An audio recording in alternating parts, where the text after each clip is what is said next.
Right, welcome ladies and gents. This is interesting. This has seen a lot of people move forward and claim that Man of Steel 2 is not happening. Aquaman's that basically that everything's thrown out now. This is an interesting report. But basically, Patty Jenkins' Wonder Woman 3 is not moving forward. It's done, apparently.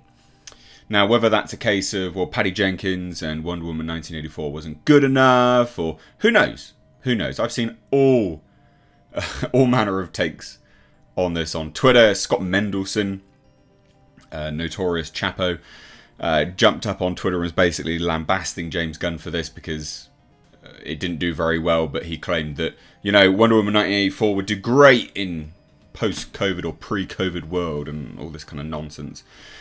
But this is all to do with DC and the shake-up and just how things are moving forwards. We were going to be getting information about this. Of course we were. And this is the first sign of that. But it's not, it's not clear-cut official, right? These are just reports. It'll be interesting to see how it comes out. And it'll be primarily interesting with respect to, how this moves forward on an official basis. This is just an exclusive to The Hollywood Reporter. But when things start coming out direct from Warner Brothers, that is when I think it'll be really telling. And I'm not debunking anything here. I'm not saying it's not happening, but it would just be interesting to see what is actually announced and how they announce it. So let's take a look, right? Hollywood Reporter says, call it DC Rebirth or DC Genesis, maybe call it Identity Crisis or Flashpoint. These titles of past DC comic events series aptly describe the state of Warner Brothers DC movies, which are on the cusp of a new era, but not before a potentially messy transition period. Now, there doesn't have to be any transition period for this. In fact, they could literally use The Flash as a turning point. Now, they say cleaning of the slate is common when a new executive team is put in place to run a studio or division, but there is likely little precedent for the amount of Clorox James Gunn and Peter Safran could spray. This is the point. As they prepare to launch DC Studios and guide superhero movies for the next half decade and beyond. So, here we have what they start to say. So Gunn and Safran are expected to meet next week. So this is an exclusive where they don't even have any, again, no clear-cut confirmation. The Warner Brothers Discovery CEO, who is radically reshaping the media company, so Zaslav, and who hired the duo in October to lead a newly launched film and TV division. The pair will unveil to Zaslav a plan. So bearing in mind, Zaslav can just go, no, we're not doing that, or yeah, cool, no worries. And Zaslav has a priority for a Man of Steel 2. So loads of people are saying, well, it's not happening. Zaslav has already publicly stated that it's a priority for him. Now they say, although much of their plan, which insiders paint, again, as still a work in progress, and one that has yet to be approved, again, there you go, is being kept deep in the Batcave. Details of several possible paths forward are trickling out. And at least one path not being taken has also been revealed. So multiple sources tell The Hollywood Reporter that Patty Jenkins' Wonder Woman 3 is not moving forward and is considered dead in its current incarnation. There you go. It doesn't mean it's not happening at all. Current incarnation, not good enough. Fine. Cool.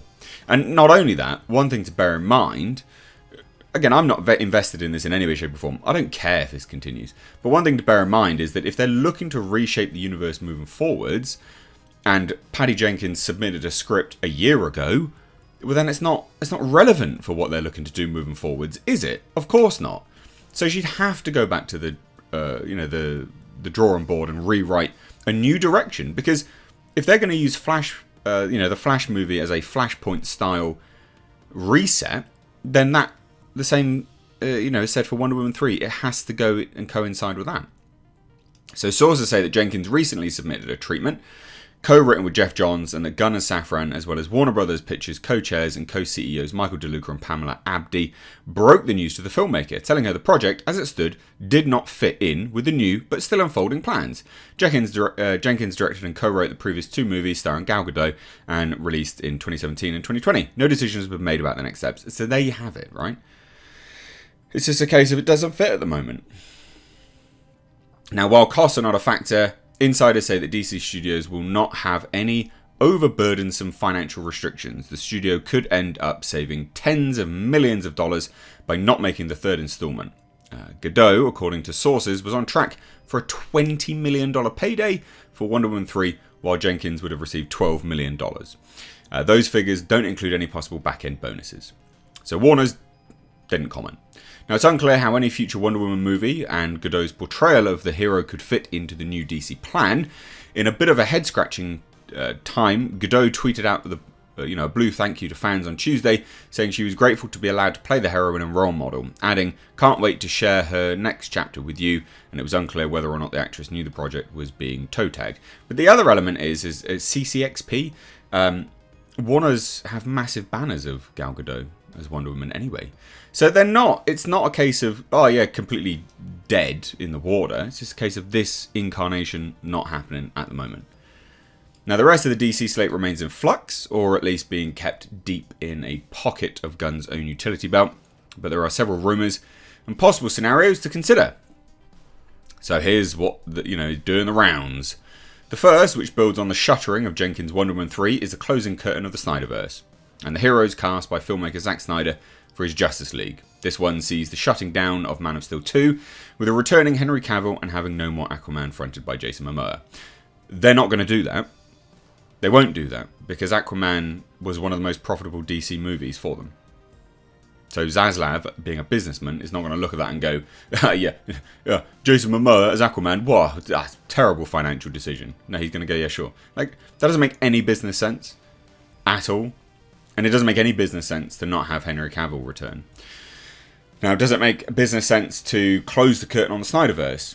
Yes and no, in terms of its incarnation as it is on the continuation. Yeah, sure. But they look to be changing that anyway. So I don't see this as a major, ooh, wow, water break moment.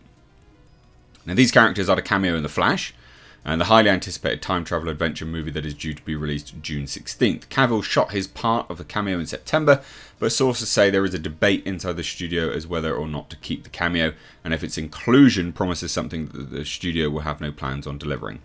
A Warner's insider cautions that no plans have been finalised and that Flash remains unlocked picture. The Cavill situation is a more than little thorny, as the actor made a cameo in Black Adam, and the DC-centric movie released in October. The Monday after the movie opened, Cavill posted a video on Instagram where he announced, "I wanted to make it official, I am back as Superman." And at that time, he was not incorrect. Warner Brothers was indeed developing a sequel for 2013's Man of Steel and actively meeting with writers. Andy Muschietti, who directed The Flash, even expressed interest in sitting behind the camera for something that would have brought a tone similar to the hopeful and heroic colours of the 1978 movie directed by Richard Donner, considered a benchmark in comic book movies. And in fact, the current leadership team at Warner Brothers Pictures, Michael DeLuca, Pamela Abdi and Zaslav, did desire one more go-around of the Snyderverse heroes, possibly even having another Justice League movie with those actors.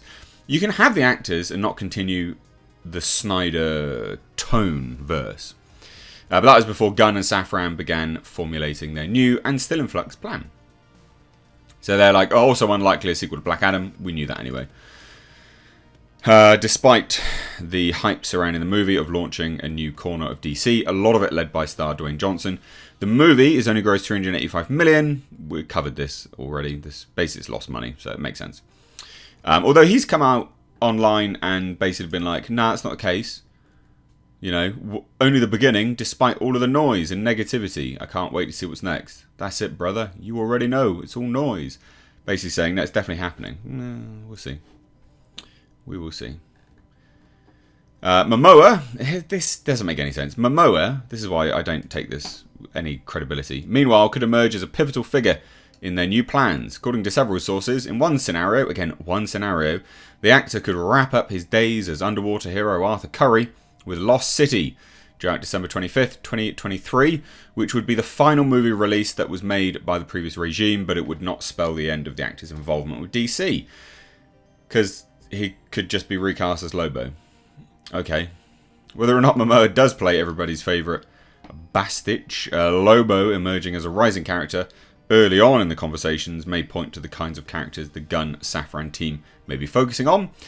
I don't really care about Lobo. Lobo's fine, but to spend loads of money on a Lobo movie, I can't see that being smart. Part of the plan could entail a truly fresh start and having no baggage.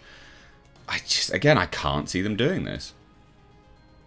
Observers are convinced the plan calls for an interconnected story universe, and there is rumblings of the establishment of a creative brain trust. The brain trust may be already rolling in some capacity, as sources say that Safran had in recent weeks been meeting with writers at his Los Angeles home in an effort to hone the presentation, gathering feedback and ideas for the plan.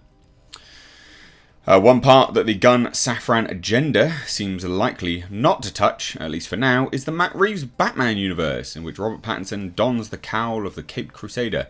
Reeves is writing the sequel to The Batman, which opened March 4th, and the filmmaker is also overseeing the launch of 2 Batman series that spin out his movies, including The Penguin.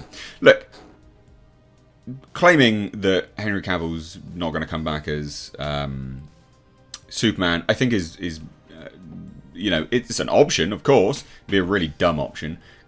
Equally as dumb as Jason Momoa and Zaslav binning off Aquaman completely. Mainly just because it made so much money for them. You've got to remember this studio wants money. They're in debt, quite a substantial amount of debt. And Aquaman crossed like $1 billion. So it doesn't make any sense that they would just scrap that at all. And remember, Zaslav wants to make a Superman movie. He's been very clear on that. Very, very, very clear on making a Superman movie. So I just can't see any of this being true. But let me know your thoughts down below. Take care.